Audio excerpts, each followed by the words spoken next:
তো ইসলামী আন্দোলন বাংলাদেশে সেই ধীরে ধীরে হাঁটি হাঁটি পা পা করে আজকে এই পর্যন্ত এগিয়ে আসছে, এবং আমরা আশাবাদী যে ইসলামী আন্দোলন এক সময় কোনো ব্যক্তির কাছে এটা বিতর্কিত ছিল। ইসলামের রাজনীতি কোনো কোনো সময় দেশের বড় বড় আলেমদের মধ্যে কারো কারো কাছে বিতর্কিত ছিল। আজকে সব বিতর্কগুলোর অবসান হয়েছে। এই অবসানের কারণে ইসলামী আন্দোলন অথবা ইসলামী রাষ্ট্র প্রতিষ্ঠার যে একটা ইচ্ছা এবং আকাঙ্ক্ষা এদেশের ইসলামী জনতার আছে, সেটা ধীরে ধীরে শক্তিশালী হচ্ছে। এই ব্যাপারে জনমত গড়ে উঠছে এবং সাধারণ মানুষের মধ্যে তার আকাঙ্ক্ষা বেড়ছে এবং তাদের সমর্থন আস্তে আস্তে বৃদ্ধি পাচ্ছে।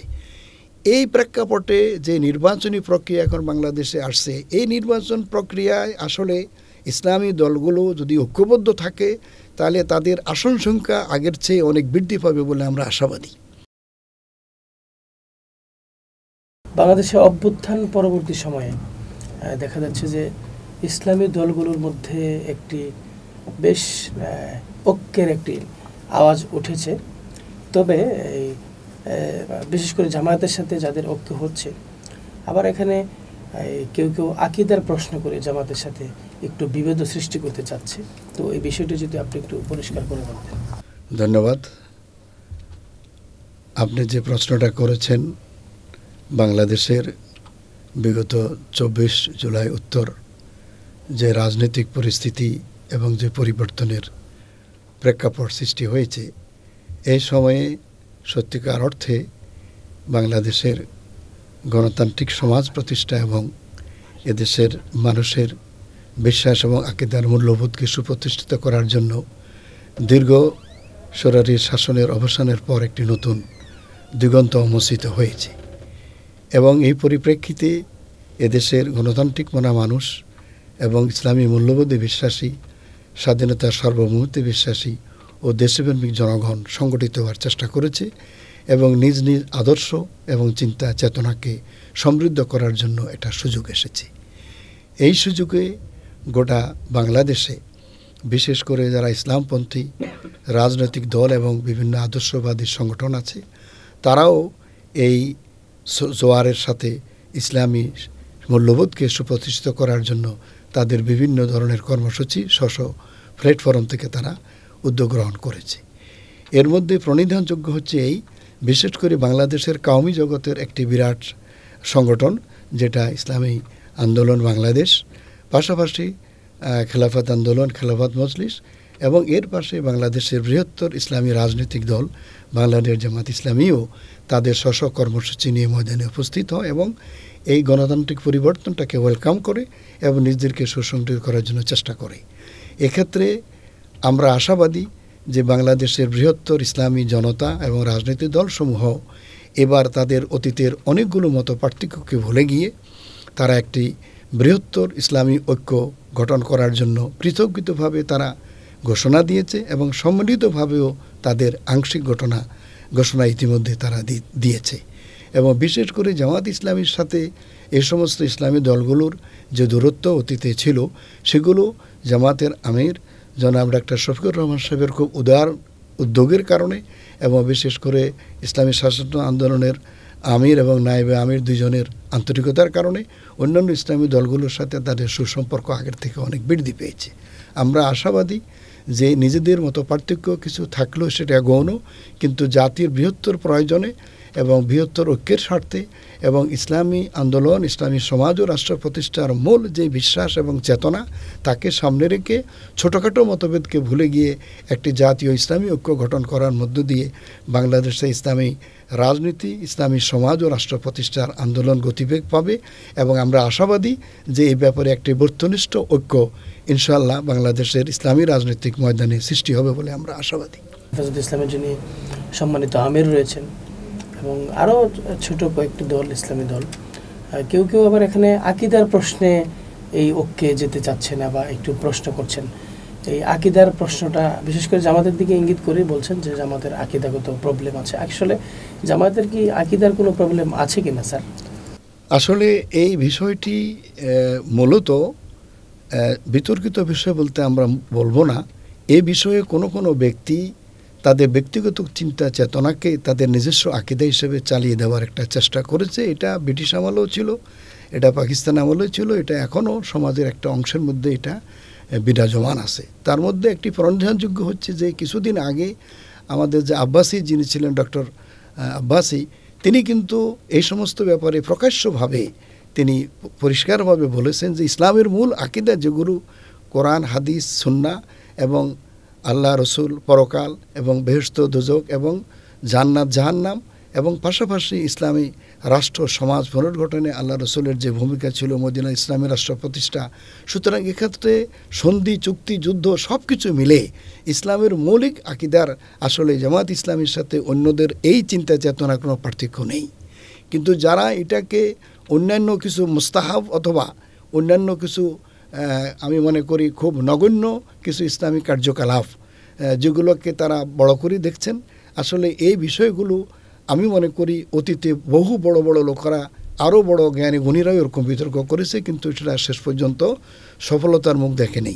আমি মনে করি বর্তমান ইসলামী আন্দোলন বাংলাদেশ সহ বাকি যে সমস্ত বৃহত্তর জনগোষ্ঠী আছেন, আলেম ওলামাদের শুকরে বুজুর্গারেন এবং শেখ মাশায়েখরা, তারা কিন্তু মৌলিকভাবে এখন আকীদাগত এই ডিফারেন্সটাকে অনেকটু ইলিমিনেট করেছেন।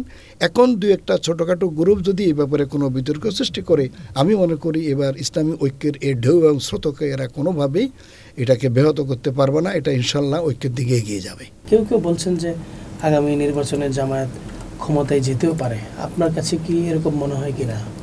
আসলে ইসলামী আন্দোলনের বিজয় আর একটা তাৎক্ষণিক কোনো দেশের কোনো নির্বাচনের বৈতরণীর বিজয় দুটা ভিন্ন জিনিস।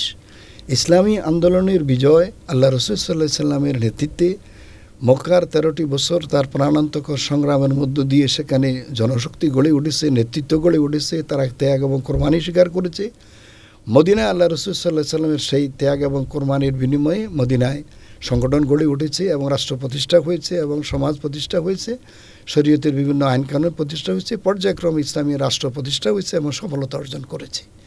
তো ইসলামী আন্দোলন বাংলাদেশে সেই ধীরে ধীরে হাঁটি হাঁটি পা পা করে আজকে এই পর্যন্ত এগিয়ে আসছে এবং আমরা আশাবাদী যে ইসলামী আন্দোলন এক সময় কোনো ব্যক্তির কাছে এটা বিতর্কিত ছিল। ইসলামের রাজনীতি কোনো সময় দেশের বড় বড় আলেমদের মধ্যে কারো কারোর কাছে বিতর্কিত ছিল। আজকে সব বিতর্কগুলোর অবসান হয়েছে।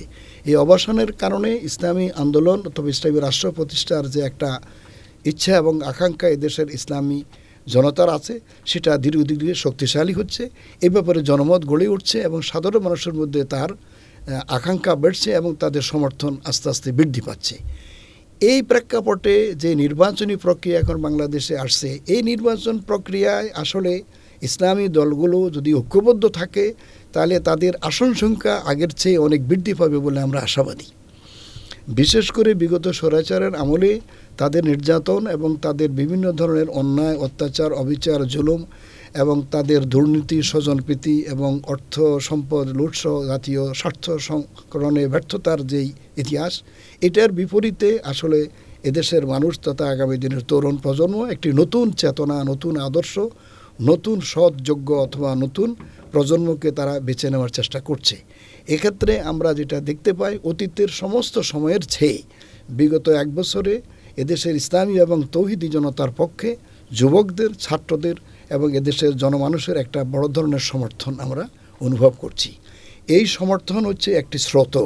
এই স্রোতকে জামায়াত ইসলামী সহ ইসলামী আন্দোলন সংগঠনগুলো মিলে ঐক্যবদ্ধভাবে যদি এটাকে ভালোভাবে ফসল কেটে এনে যদি নির্বাচনী প্রক্রিয়া এটাকে যদি সুসংগঠিতভাবে কাজে লাগাতে পারে, তাহলে আল্লাহ রাব্বুল আলামিন সাহায্য করলে এটা একটি নতুন করে আরেকটি সম্ভাবনাময় বিজয় আসতে পারে।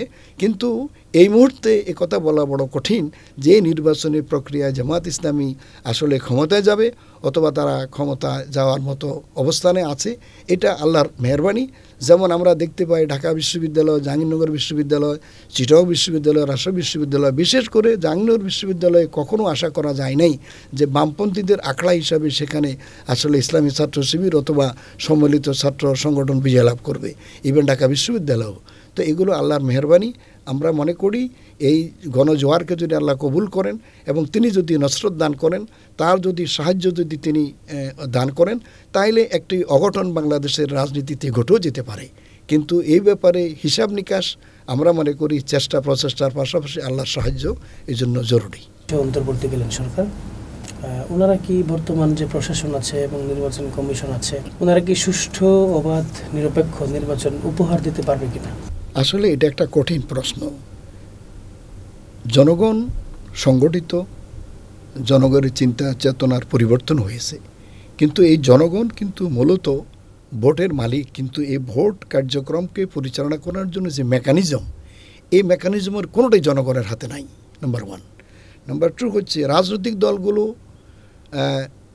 সৎভাবে নিরপেক্ষভাবে নির্বাচন করার প্রক্রিয়ার পক্ষে কাজ করছে, কিন্তু রাজনৈতিক দলগুলো কিন্তু এই প্রক্রিয়ার মেকানিজমের সাথে সরাসরি জড়িত না।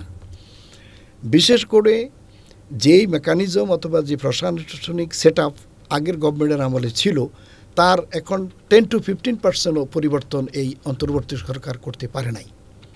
অতএব এমনি ধরনের একটি মানে প্রশাসনিক ব্যবস্থার মধ্যে আসলে বাইরে থেকে প্রেশার সৃষ্টি করে অথবা অল্প কিছু সংস্কার করে, বিশেষ করে পরিবর্তনের বড় বড় নিয়ামক দাবিগুলোকে নির্বাচনের আগে এটাকে সরকারি আদেশ দিয়ে এটাকে যদি সত্যিকার অর্থে বিধিবিধানের অন্তর্ভুক্ত করা না হয়, তাহলে এই পরিবর্তন প্রক্রিয়ায় সফলভাবে সফল না হলে এই নির্বাচনকে অন্য যে কোনো দিকে ম্যানিপুলেট করার অথবা এটাকে কোনো ধরনের একটি মানে ষড়যন্ত্র বা চক্রান্ত করে এটাকে ভিন্ন খাতে প্রভাবিত করার সম্ভাবনাও এখানে থেকে যায়।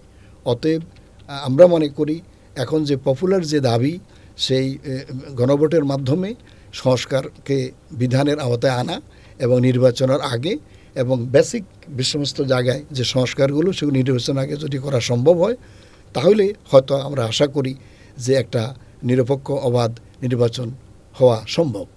আশা করি যদি তা অতি তাড়াতাড়ি যদি নির্বাচনের আগে করা যায়।